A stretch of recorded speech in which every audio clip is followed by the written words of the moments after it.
Hey, community. Here's part 2 of Beyonce's Renaissance. Tour.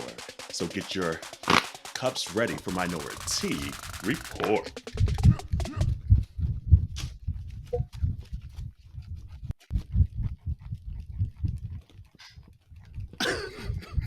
so goddamn stupid. Oh, you still living? You still living? Is that what it is? The mic still on? Oh.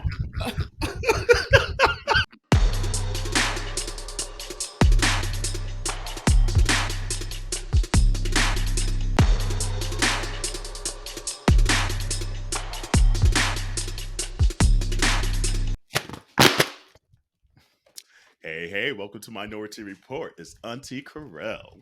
It's Auntie Dewan. And it's Auntie Jarrell.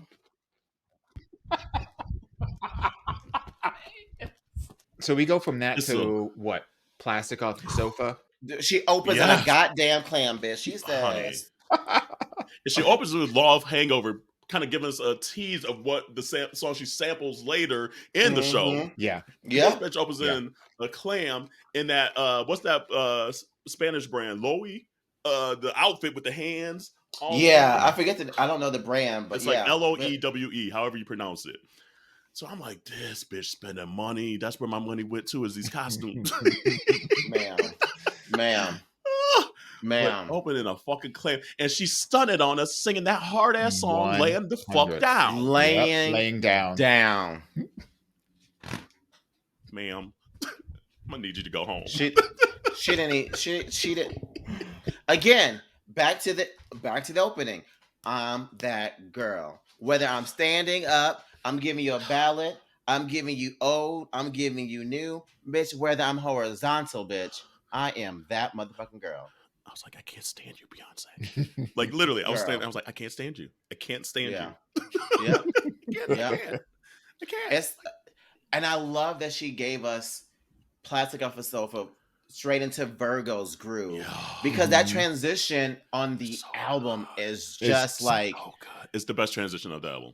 It really is. It really is. And you just like, and it's interesting because the songs before it like has a completely different energy, right? Yeah.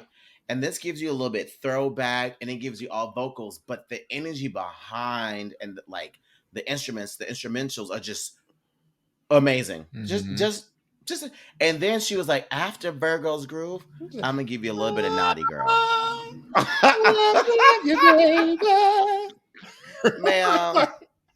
Ma'am, sit down. Ma'am, go sit down. She said, "This is Beyonce revival, honey. This is not Renaissance. This is revival." And then at the end of it, she's gonna start singing like "Speechless" and "Signs." Yes, and right. To and you, and dance say for my you, name. like girl. It was the medley for me. She was like, and I'm gonna give you a little bit of this, a little bit of that. She gave us some seasoning. She's over here. What you want with your clam? What you want with your clam chowder, baby? Here, we're gonna give you some of this. We're gonna give you a little bit of this, ma'am. Who?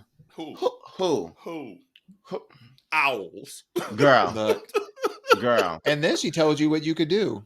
She said, "Move out the way." Bitch. And then she started walking again, bitch. Right. Look, then she gave us, honey. I'm like, and the only thing that I was thinking of at this point was like, if she brings out goddamn motherfucking Grace Jones to be there live with her, because you know Grace Jones fucking will be she's in Paris and she's in Jamaica. That's where she might pop up in New York. Bitch. So I got to see her a week after we came back from Paris, and then got to see her in New York at the Hammerstein Ballroom and had an amazing concert experience. But if she would have walked out on stage on that tour, come on now. Oh my god, yeah, it was just too much. It was just too much. And then it was like she mixed it with I like the way you move. Move your body. Yeah, Move Your Body. Yeah, is that the name of it? I forget the name of it. Is it Move Your Body? Something like that. I thought it was I Like the Way You Move, right? By Outkast? No, it was I thought. Oh gosh, she makes it. I can't think of the song right now because I got Move Out there in my head. I'll think of it in a minute. But yeah. Move to me might be the one on the album that has taken on a brand new life more than maybe any other song. Every other song had this moment. I just feel like it live. People just love that, the energy. That rap part at the end. Yeah. And in person, you could tell Beyonce loves that part. She loves to see everybody knowing line for line, word for word. Oh no, that's not Move. What's that? Heated. That's Heated. Oh damn! Never mind. Don't jump on that. Heated. Never mind. Yeah. Heated don't talk about no life. Yeah. That's what I was like. In what way? I was like, okay. No. Educate me, boo. Yeah. No. I was because, but speaking of, I mean, like Move was just so much that it was great that she went to Heated, especially with the right after that. off. Like everyone knows that so well. Yeah. Well, and it was 3 songs back to back right off of her latest album anyway. So it was like a renaissance moment because it was Move, it was Heated, and then Sofa, Move, then Heated. Yeah. Then Heated. Yep. And then so we'll talk about Heated. Yeah, Heated was like the one that's taking on a whole new life because everybody loved that, and she just loved rapping that part. She licks a mess. But here's the tea. She only there's 2 songs on this album she did not do. And she only did it on the first show. And I know the reason why. She didn't do Thick. Didn't do All Up in My Mind. Yep, All Up in Your Mind. So, and like when we got there, like at the end, I was like, there's something missing. I was like, I feel like something missing. And it took me damn near like a day to realize. I was like, oh, because at first I was like, oh, she didn't do Drunken Love here. Damn, I wanted to see the Arab version of Drunken Love. But then I was like, hold on, there's something else missing. And I was like, shit, she didn't do Thick at All Up in My Mind. And so I went online to watch the first night show.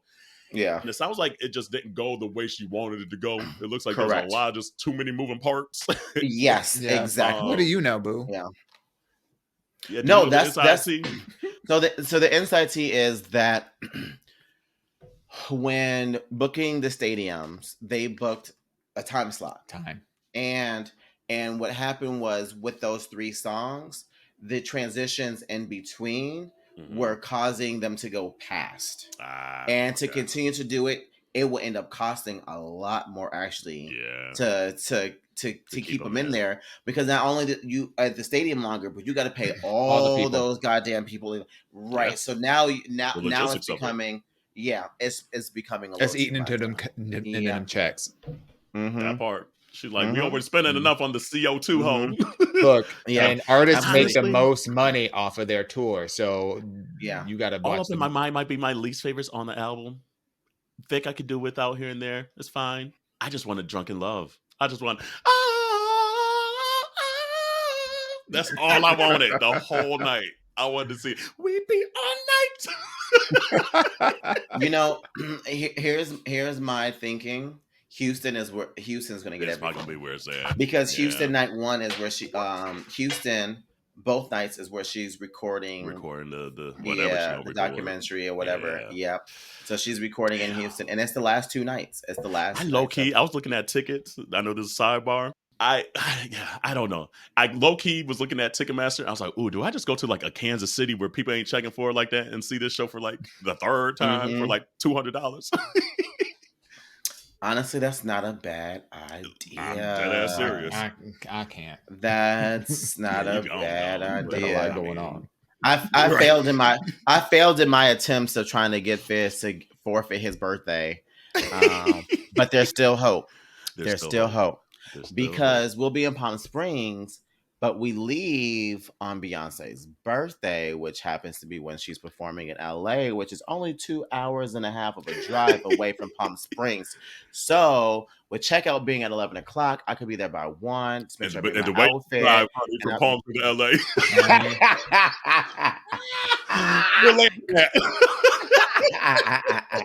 Dewan, this bitch driving to something else.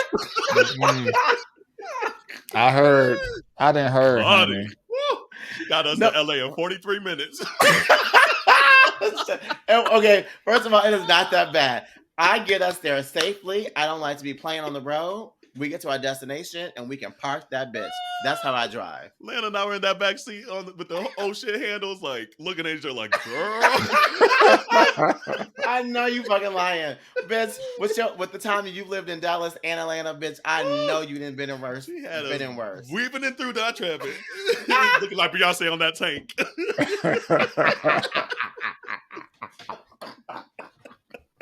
I just want the record to know I use a blinker every time I merge. Okay. Jesus. Oh, Lord, I done messed up my wig now. Shit. That's okay. Okay, all but right. back to it. So back to So it. we get out of Heated, Uh-huh. and then we go into Act 7. So we're on fucking Act 7. Girl. And then the interludes here, you had like the bootylicious. There's a lot of like Destiny's Child interludes. It was like bootylicious. There was jumping. I honestly felt at this point that there might be a slight chance that she was going to bring out Michelle and oh my god, and could Kelly. You fucking imagine? Yeah. Oh yeah, I could totally imagine. And this would be the part. This would be the part. That would have been the gag. Too? Yeah. But the thing is, here's the thing. Here's the thing. We're not gonna get it. She saved all that for Beychella. So what she's gonna do in Houston, I think, is gonna be what we rarely see from her, which is the collaborations. You know, like on her albums, like sometimes she collaborates with maybe one person on an album. Two max. Yeah. Two max. Okay. And one of them got to be Luther. Like, girl, you ain't gonna say no to Luther. And honestly, one of them is just a credit of someone just, you know, saying Grace Jones, just like, or just saying one goddamn word. Normally, it's not someone singing on the right. And some of them get taken off like Khalees.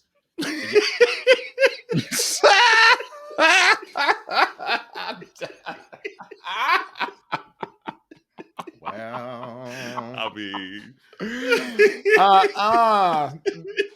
we entered into the revelations of the Renaissance. Of the Renaissance. Oh Lord, but yeah, so she's doing all like the bootylicious and all that stuff, and it gets into America Has a Problem. America Has a Problem might be my favorite song on the album now. I love that. It changed from last year. I love that song. I love Virgo's Groove still. Love it. America, it hits different still. And then Ghost Thing. That was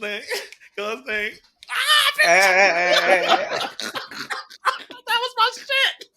That's the one part I did see on the screen. I was like, oh, I can't wait to that part. I'm gonna live my entire life. Bitch. Because like, and that's the stage that there's so much going on. So much. The on air. Wait, and the best part, like, her mouth is like moving, singing the song. Yes. Grinding. You know what? Bitch.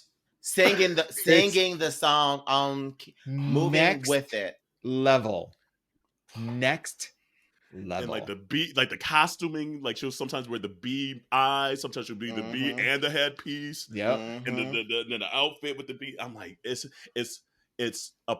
drag, honestly. It's the play on the camp, but it's still fucking gorgeous. And it's dope as fuck.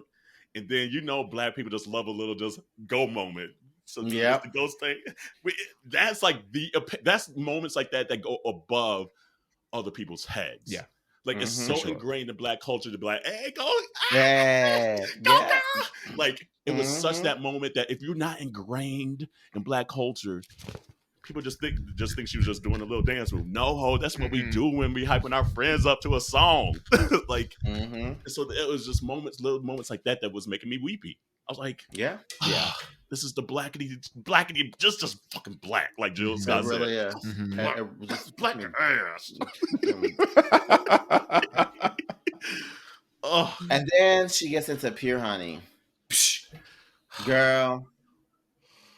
Bad bitches to the left. Bitch. Moving that camera around, money. Bitches to the right. You can have both. Maybe in the middle, bitch. Throw that. And the fucking twins are like on fucking pogo sticks or some bullshit. I was done at this point. I'm not gonna lie. She said, let me out the circus. I'm just like, how much more can we take? Like, I'm eating it, but I'm just she full. You know when a vampire starts sucking your blood? So, I don't know. Well, you don't know that, but I'm just saying, like in the movies, you get them good slobbers. Right. And he's like, okay, enough. It's like you already came and they still going. You're like, like the little B8 bitch, like right. It's like, don't touch me. Oh my god, that Yeah. At this point, That's what I was this just act like, was. you are pulling every ounce of humanity that I have in my body. You're accessing it, you're pulling it out, you're twisting it, you're whipping it around you are literally throwing me around by my ankles at this point because there's nothing I can do. This act is the wiggle. This, Remember how she talked about like how the album just really made her want to dance and wiggle and move, like Break My Soul. Like this is the act that encompasses what she wanted from the album, what she wanted people to feel leaving or finishing the album. Right. And she's like, I'm about to take you home. I'm literally about to take you home. It was like giving a kid like a bunch of sugar and then being like, all right, go back to your mommy and daddy house. For me, this was the I surrender moment. This was, you know, when you at the revival and they didn't preach that you for 3 whole goddamn days, and they say anybody want to lay anything at the altar, please come up, and everybody get up out their seats and come to the altar. That was that moment for me. Yes, I agree. This was the surrender moment. I give you everything. It was just too much. It was great. And then to your point, Carell, like just the Black moment of just hyping someone up. Yes. She gave us the ball. Yeah. She gave us a ball on the stage. I love that she gave a moment to ballroom culture. Yeah. Oh my God. Like now there are some people who are in ballroom culture who is like, it's like showy or whatever the case is. It's a concert. Right. It's a concert. So there has to be an element of, you know, choreography extraness to it, and right? choreography, yes, and choreography to it, right? Which we've learned watching this show, Legendary, right? Like it's part of it, right? Yes. But the part that I love about it is that it opened up some people who don't know ballroom culture, and it gave them something to be like, you all out here making these little videos being like she said, no, it's like this, honey, you know, like we're gonna give you the old way and the new way. And that part. And Miss Honey Balenciaga, I'm sorry, honey took me out. The way she came down them fucking stairs a lot, she bitch pussied girl down, cunted. She fallopian tubed all the way down the goddamn stage, honey. I thought she's doing it a little different each tour too. Like each stop, she's like, "Oh, I'm gonna show you my whole repertoire, across this damn world." Yeah, I'll say this, no shade, but she has redeemed herself from Legendary. Well, you know what? Not, I agree with you. Because she got the cape. She got the cape snatched. I 100% agree with you because I feel like Legendary, the format of it as a show, I don't think really showcases the best qualities of what ballroom it really is. It makes it accessible, which is what it's meant to do. It did what needed to be done in that especially format. someone like a Honey Balenciaga, but for Honey Balenciaga, it was not a great format for her. Right, exactly. You know, it contrived her a little bit. You saw that with a lot of folks, like even Aja, you know, from RuPaul's Drag Race. It was not a great format for her, but on the stage, baby, she said, "I must show you these X chromosomes. I'm gonna show you these baby hairs." and that dip that she does. That bitch does like a 360. A 360. She does a 360 dip. I don't know how this tour is now sponsored by Aleve. Honey, I don't know how she ain't hurting day in and day out. At least the 1-a-day vitamins. At least. Well, I mean, honey, she ain't nothing but 3 inches tall, so she don't got that far to go. That's true. That's true too. But the way she come down them damn steps, honey, it's a mood. It is a whole baby. And for Beyonce, the biggest star on the planet, to not have an ego in it, to have them have their moments. Yeah. And you said about the music and the musicians and the singers, she let the dancers have a moment. Yeah. For the sake of the culture and the ballroom scene and Black queer and brown queer kids everywhere. And from history, like I know the ancestors, oh, it's gonna make me cry. Hold on. Whoa. That's weird. There's just people decades ago that didn't foresee this. Yep. And to have it on this scale, that's what makes me weepy. It makes me want to boo-hoo because no one's like, there's people that fought so hard for this stuff to be seen, to be loved, to be vulnerable. That's what it is. It was a vulnerability of this show that I did not expect, or maybe not expect, but I did not know was going to open me up standing there. Oh, it's making me cry. Well, and I think that's the story within the story too, that I also appreciate. Like, I love that the set list is like a story and an entertainment towards us, right? Like, she's taking us on a journey.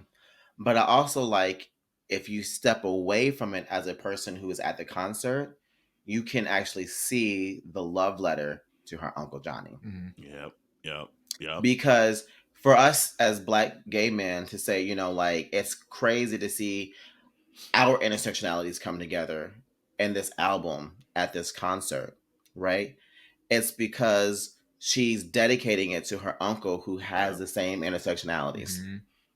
You know, and that is why we are able to feel something so unique and so special, because she's sharing something that is that she knows is bigger than her. Yes. What I appreciate on top of all of that is what will happen in the future.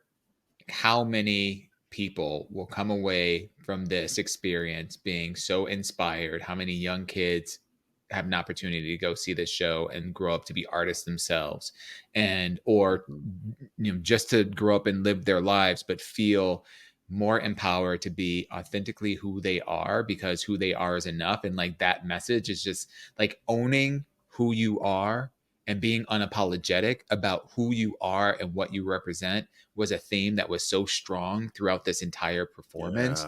And we have no idea the ripple effect that kind of representation can offer. It's powerful. And just and also just the message of just reminding people to give yourself that, you know, that grace to be able to do it, you know, and do it very unapologetically too. You know, it's just, it's amazing. And then that's why I love that she ends it with Summer Renaissance. Right. On a big ass horse. On a big ass horse, right? On a big ass horse. Just remind the girl she's from Texas. The other big ass horse that came out earlier in the show. Oh yeah. I was like, what the girl? Is this? It's the ending was just everything. It felt, I don't even know how. I felt like that was the moment where I really exhaled and I was like, oh, damn.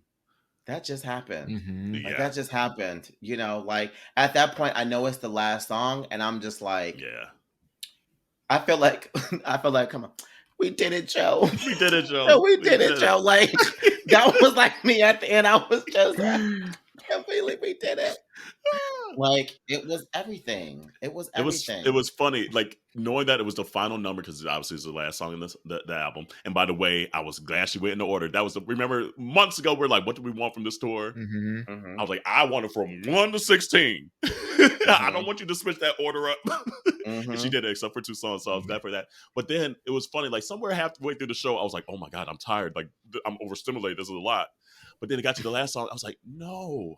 I don't want this to end. No. It's literally like binge watching a TV show, and you didn't watch 30 hours of this show, and you know it's the last episode, and the last 5 minutes of that episode, you're like, but I kind of want one more. But then you also like, bitch, it's 3 a.m. I gotta go to sleep. I gotta get home. I gotta work in the morning. Girl, I gotta fight this traffic coming home. What is this? And you could tell Beyonce, another interesting thing about this tour compared to maybe other tours, is she seemed a little more present in this tour than ever before. Usually, and it's still Perfection by Beyonce, but a lot of times you see the perfection of Beyonce and just how hard she's working.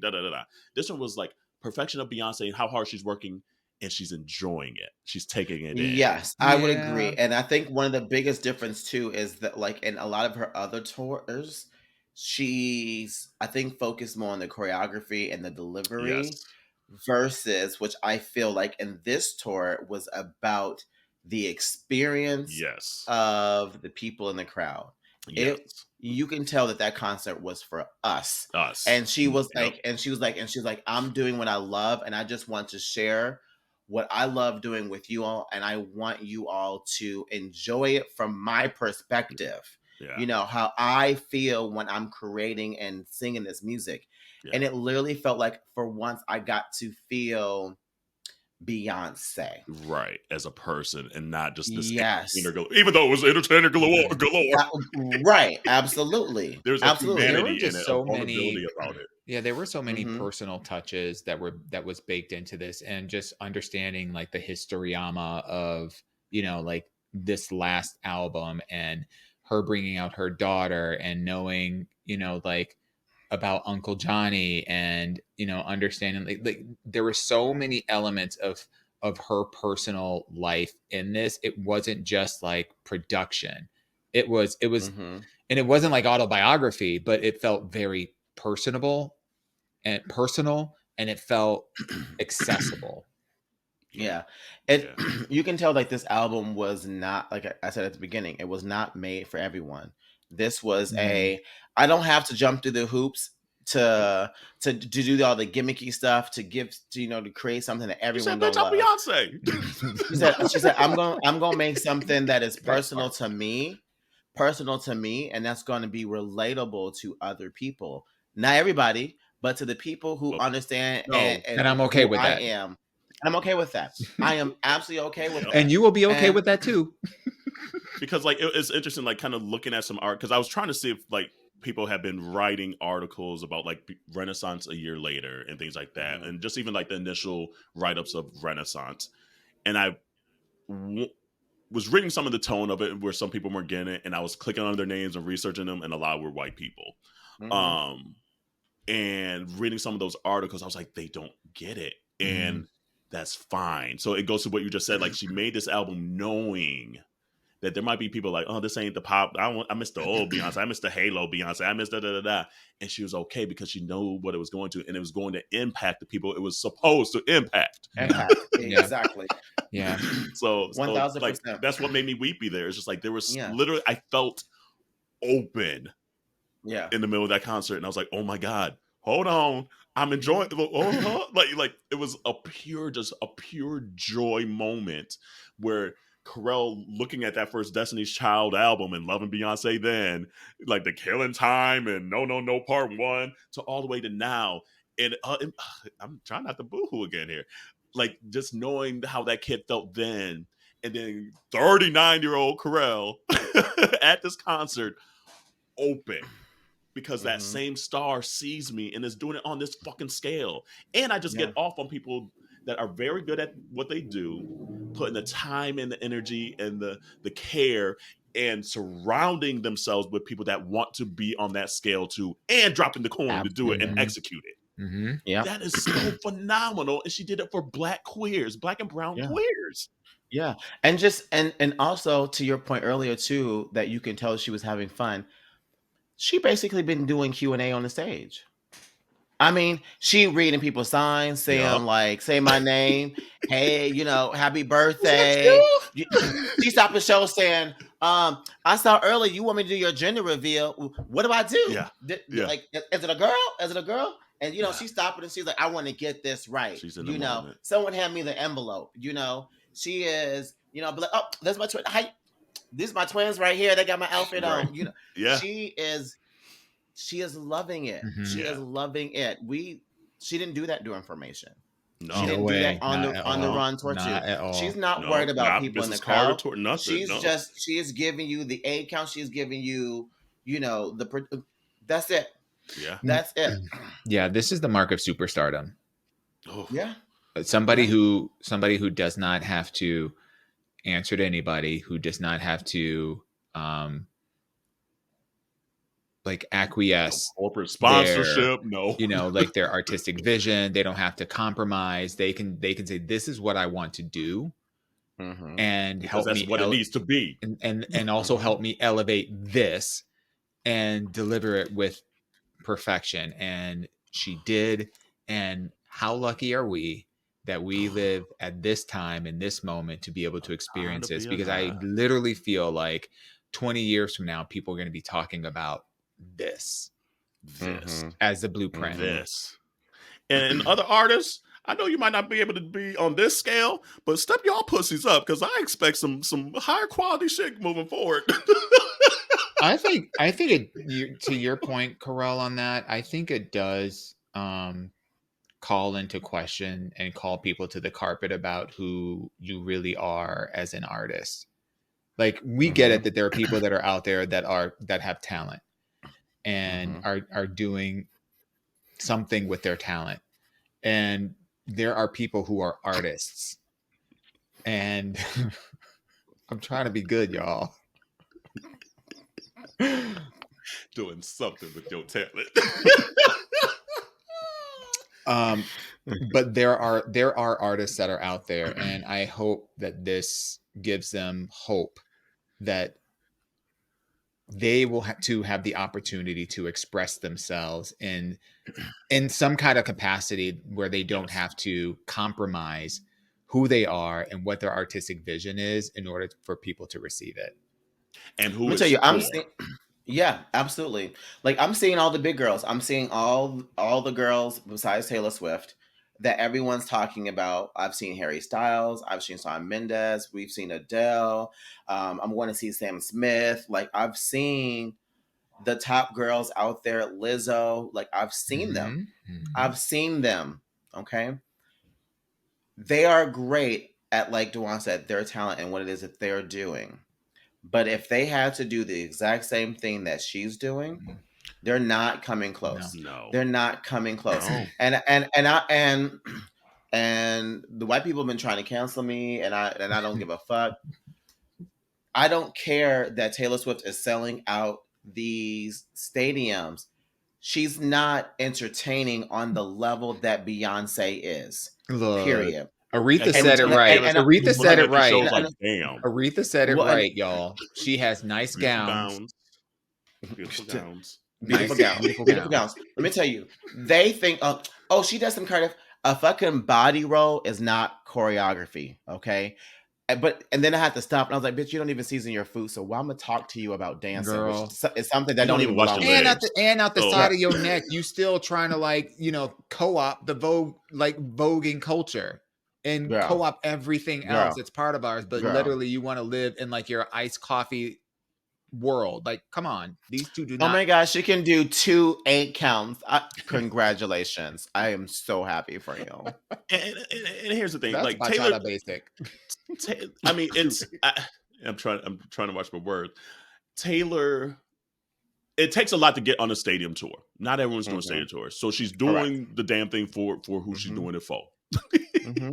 However, to look at that tour, and I haven't seen it, so maybe I need to sit there and watch it on YouTube. Maybe we'll see. But to see the detailed and the grandiosity of this, and no one's on this level. But again, you don't need to be a Beyonce in that coin, because it takes some coin to do what she just did, and to be able to sell out stadiums at the price that she's selling them at. But even if it's in your mama's garage and you have a vision, be diligent about executing it. And there's something in that people feel, and that's what I want to get to, because, like, maybe I'll give Rihanna another chance now, a decade later. But there was something that, as much as I enjoy Rihanna and how big Rihanna is, and I enjoy her for the culture and the queerness and everything. So this is not me shitting on Rihanna. So don't be talking bad about Rihanna, because I'll come after you. There's still another level to this. And it's just her gifts. And it's cool to see someone that has these gifts, care about these gifts, continue to grow these gifts, to continue to expand your team and get the right people to execute what you're envisioning. And not everybody wants to do all of that. They might hit like 5 out of 10. They might hit 7 out of 10. Beyonce right now is batting 10 out of 10. 1000%. And it's ridiculous. And that's because she's capable of doing it. And that's the thing that I want people to understand. It's not that the other girls aren't good at what they are doing. They just don't have all the same tools to match at the level that Beyonce is. Because like I've seen the videos of Taylor Swift. Her stage looks fantastic. It absolutely. There's some parts of her stage where it's like a block, and all of a sudden, like it's stairs and shit like that. There is some production that I was like, okay, cool, but beautiful gowns. But the thing that is different is that the story that she's telling is not on the same frequency and energy as Beyonce. A lot of Taylor songs can be standing, and you can stand there and you don't have to move and dance as much. Okay. She don't have a lot of dances that songs, that require a lot of choreography. A lot of her music is very just bounce around kind of, and you can just have no rhythm and fit in just fine. And it works just fine. But that's not how Beyonce music is. And I also think not everything is for everybody, and it doesn't have to be. Because I feel like people get caught up in this thing like, oh, well, like Beyonce doesn't do this and Beyonce doesn't do that or whatever, and try to compare artists with one another. And there really isn't a comparison. And when you boil that down to like our level, because we're not, on stages of 40,000, 80,000 people, but we're human beings on this but we are human beings on this earth. And I think one of the things that we as Black gay men have had to come to terms with is owning who we are. And what Beyonce's been doing through her music is owning who she is. So when people start getting glimpses of her Blackness coming out, and there was this white exodus of, oh, well, she's a little too, this isn't the old, I like the old Beyonce. Not everything as you should, because she was playing for you. And not everything is for you. So I think this is a life lesson for a lot of us. Like, we have to learn how to step more into who we are as individuals and lean more into the things that make us happy. The three of us over here wearing wigs and playing in my hair the whole episode. Like we are, but the whole episode. Like if I think about the 5-year-old, 7-year-old, 12-year-old, 20-year-old, the T-Bob's wearing a year old, right? To know that there was a level of confidence and completeness that we're holding right now. Like I didn't think it was possible. So like that notion of like, it gets better. And so I feel like that's the message that at least, I came away with feeling with Beyonce's performance. Like everything that she's delivering is coming from a place of authenticity, and it's just her. And why it's resonating so much is because it is just her. And not everybody's going to get it. And not everybody's there are going to be things that are going to go over some people's head because their lived experience is very different. And that's okay. That's okay. Yeah. The joy. So here we are a year later. The album still bumps. I'm still bumping it. Yes, ma'am. Same. Yep. Still bumping it. On There's repeat. a joy in it. And now seeing this concert is adding additional. I mean, that's what visuals normally do for us. But now the concert, she said, we are the visual. She said, you are the visuals. Okay, now thank you, ma'am. So I guess we ain't getting these music videos after all. But now that we've been to the concert, and then if you can't afford to go to the concert, we know it's a pretty coin. Watch it on YouTube. The experience is different, but at least you still get the taste of it. It still puts a different energy to the album now when you listen to the music. And that's cool. It's breathing new life into this album a year later. And this is still just act one. And we didn't even hit on the fashions. Dewan, quickly, you know, you the fashion girl. What do you say in a minute? The fashions of like damn near every show being different. I mean, how do you the fact that she leaned into Black artists, the fact that she showcased her curves and her body the way that it is, the fact that she embraced being a mother, the fact that was honored through her own presentation and what she was wearing, hyper feminine, hyper powerful, very Mother Earth, very African inspired. Like, to me, no words. What can you say? No, I mean, she got ate. it was Queen on, she got Gucci on, she got Ivy Park on, she got Loewe on, she got like what the fuck? How you sweating in Gucci? How you sweating in McQueen? She says because I can and I can afford it. Have you seen? She said, "Have you seen my house?" And the amount of people she's also put on, right? Mm-hmm. Like that are just local. And that's the other thing that I really like about this as well too. When it comes to the fashion, again, she thought about everything. She thought about, okay, I'm going to this country, this country, this country. Who is somewhere in that area that is a local designer that can design outfits that I can support and give a platform to, right? Like, it's just ridiculous. It's and even the dancers, she's got like different dance. She got male dancers, queer dancers, Vic dancers. Yes. That figure is a dance captain now, by the way. Amari. You see the thing? Yeah.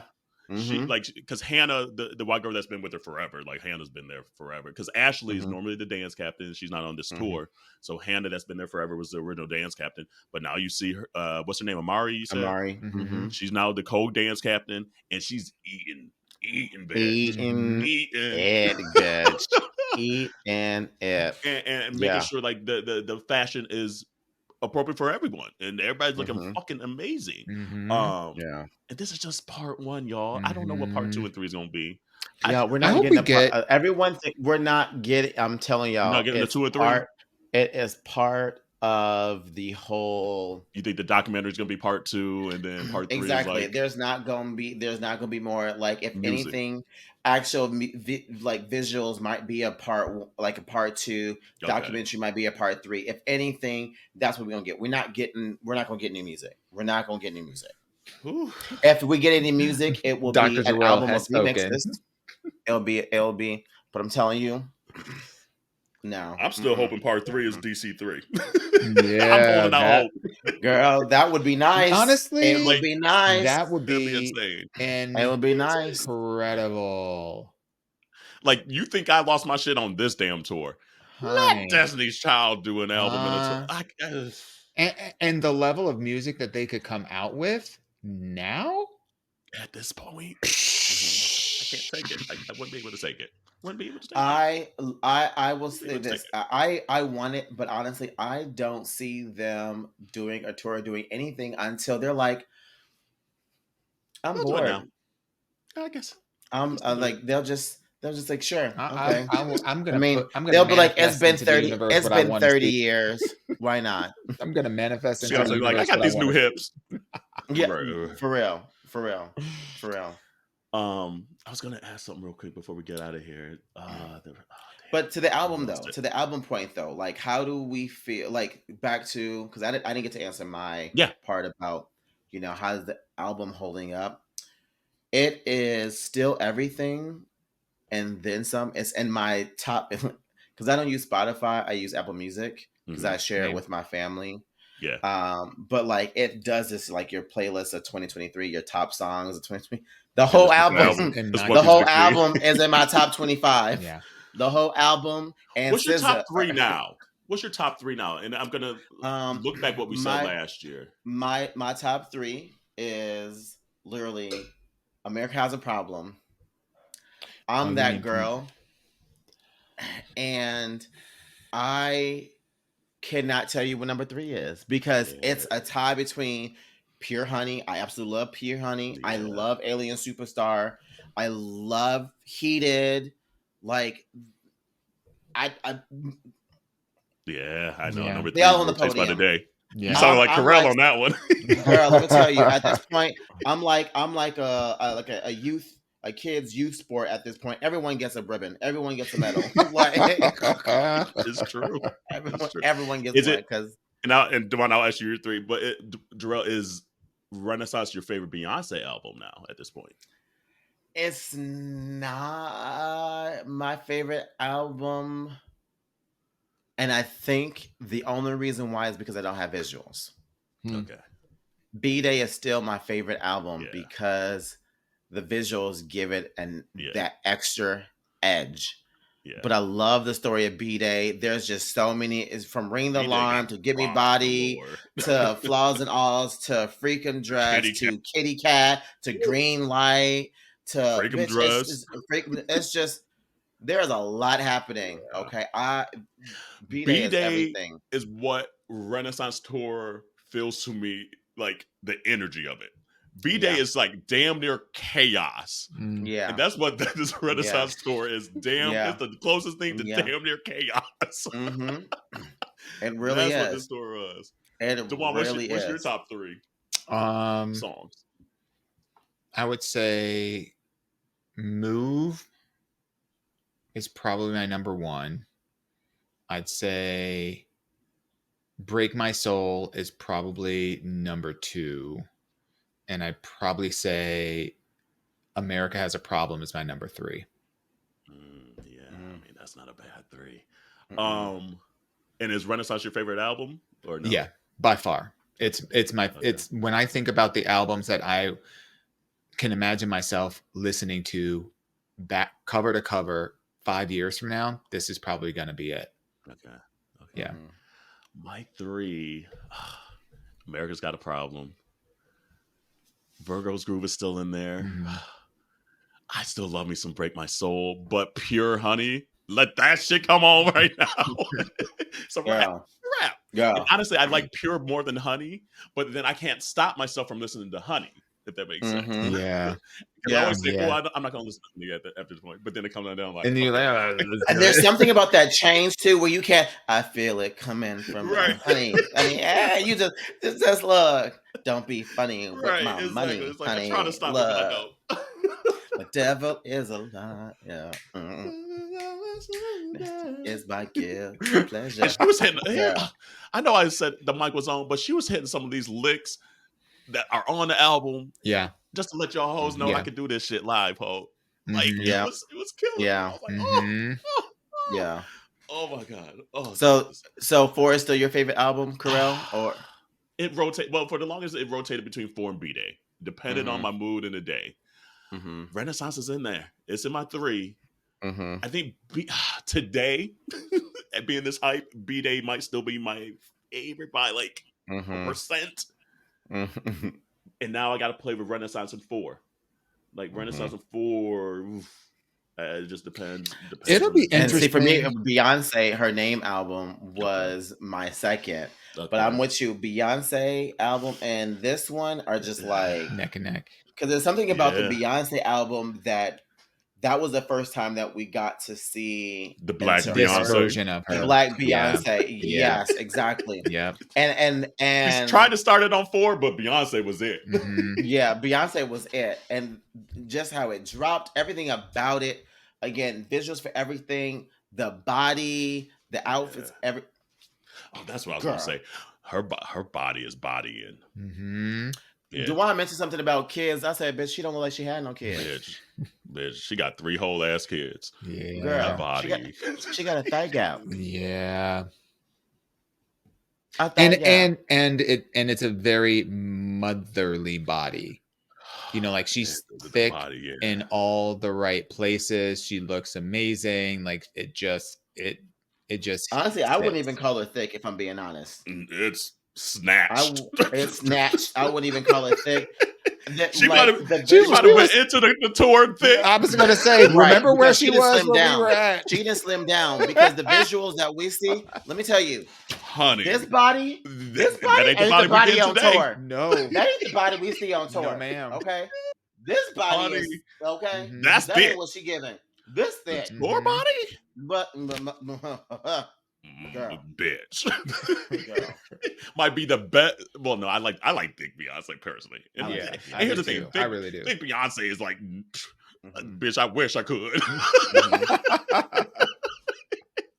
I like Thick Beyonce, but this like it's so fucking snatched. Yeah. It's so fucking snatched. Yeah, we The saw hair her is looking at amazing. Performance Show 8. So y'all getting the P90X version of Beyonce by this And can point. we also mention too? I'm just gonna knock on wood because I don't want to jinx her too or anything. Oh Lord. But she is almost halfway through, no, over halfway through with her tour.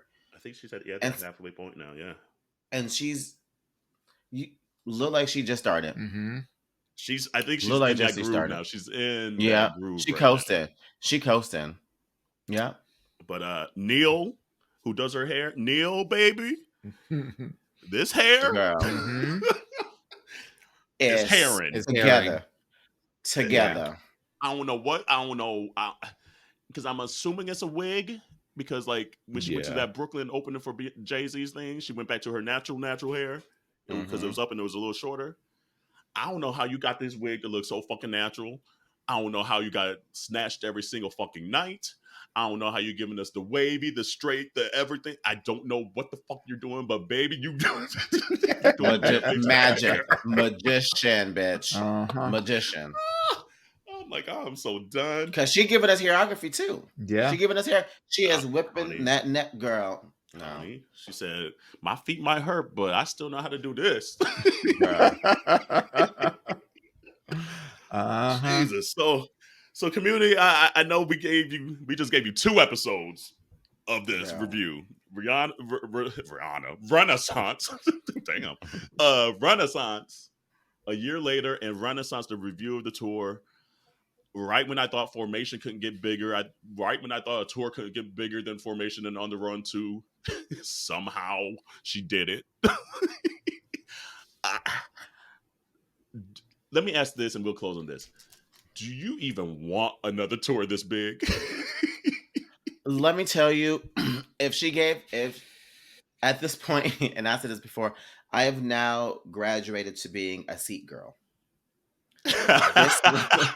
This tour took you out. Girl, took me out. She would be the only person I would come out of retirement for. Yeah. The only person I would come out of retirement for to stand in a crowded area. With heels on. Well, with heels on. Unless it's a free ticket. If it's a free ticket, then I'll do it. But when it comes to paying my own coins, I ain't doing it just for Beyonce. And I just wanted to circle back to one other thing. The Formation tour and the Renaissance tours are 2 different things. monsters. Like Formation gave you that emotional Black experience. It was a rallying cry. But like it was like it felt relatable in a very much like being Black, but also being in love, being in relationships, like just fucking life, right? I left Formation in tears. Like I left it in tears because it was just emotional. It just pulled emotionally that hard. And Formation was the first time I realized a tour could be that big. Like you saw the Michael Jacksons back in the day, but it was hard to comprehend. Formation was the first time where I was like, oh, this different. I saw Michael Jackson in concert. So. I know you did. Oh yeah. So she knew. She knew what's possible. She knew the possibilities. but I will say though, it was like, okay, it was boomer. nice to see the evolution. It was nice to see the evolution from Formation to Renaissance. And it was a completely different emotion of just joy and happiness and just really loving yourself.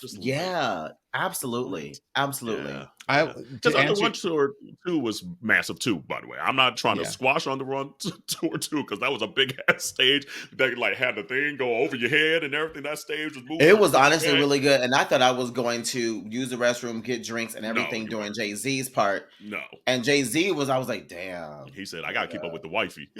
Yo. But yeah, Renaissance was different. What were you saying, DeWanda? Just to your question about, would you want to see? I actually would like a break. She broke my soul. So I would love for the next one to be a little bit more intimate and healing and restorative. Yeah. So She said, "Give us a gospel girl, album, girl. it's Slow her. it down a Look, little bit." it's Beyonce and Enya. The next, Oh, the girl. next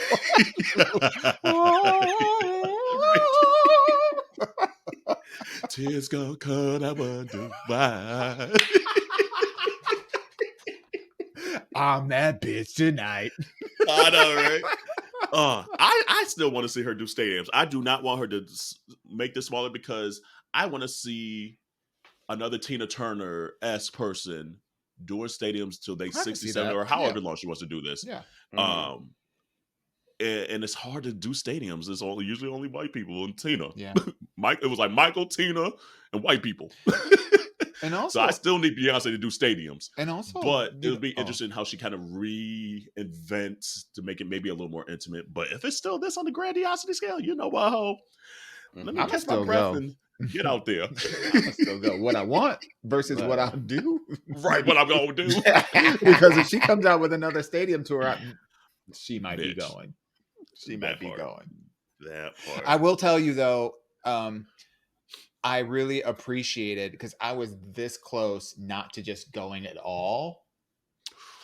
And because she wasn't going to be in she was let me rephrase, she was going to be in New York, but it was at that point it wasn't a second date, and it was going to be when I was going to be gone. So I was like, you know what, I saw her the last time, seeing her in another country was it.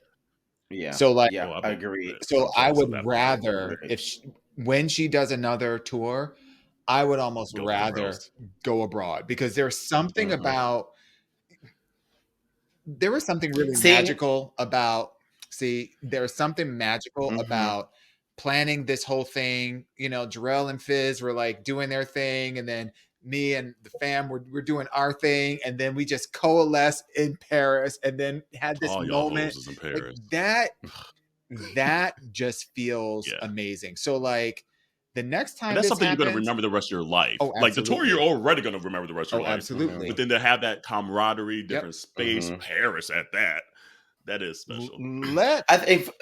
Let there be, let her do another tour, and we can meet up in Tel Aviv, or just like, come on now. Get in trouble in Tel Aviv. I'm like, Duan, I would agree with you. And I think for me, what it was, outside being interviewed and being in the club. And on Parkwood. On Parkwood and stuff like that, besides those things. We got our own other superstar. Damn. Stars. Yes, no, honestly, it's seeing her abroad just really helped me just be like, damn, this bitch is global. Like, she's global. And the fact that, like, in Club Renaissance, I was sitting with people from different countries that spoke different languages, bitch. But they all knew the words to that song. I know that's right. Like, girl, just bringing the girls together. Bringing the girls together. I was just like, that was amazing. Music. Yeah. That's what music should be. Should be an experience that literally brings us together.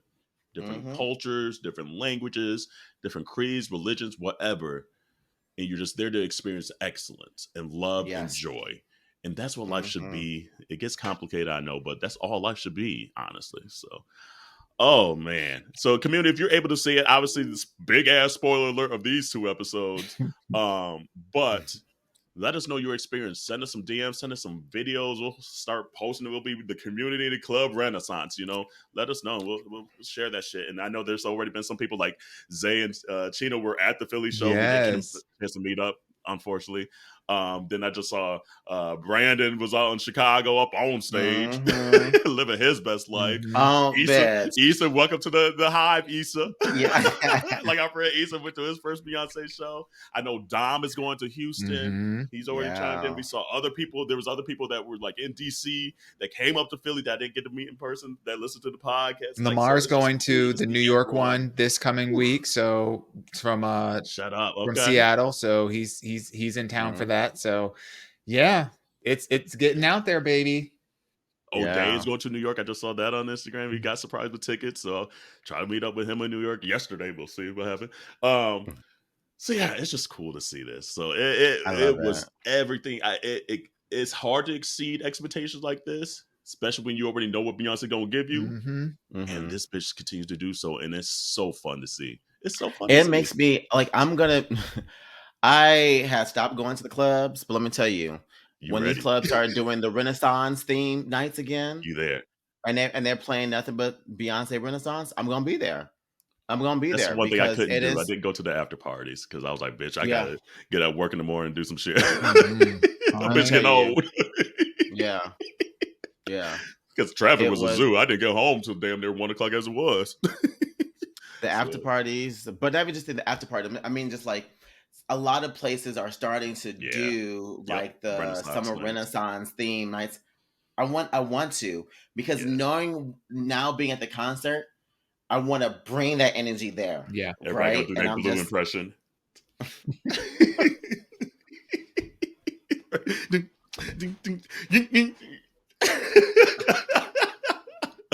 Vince, come on, look.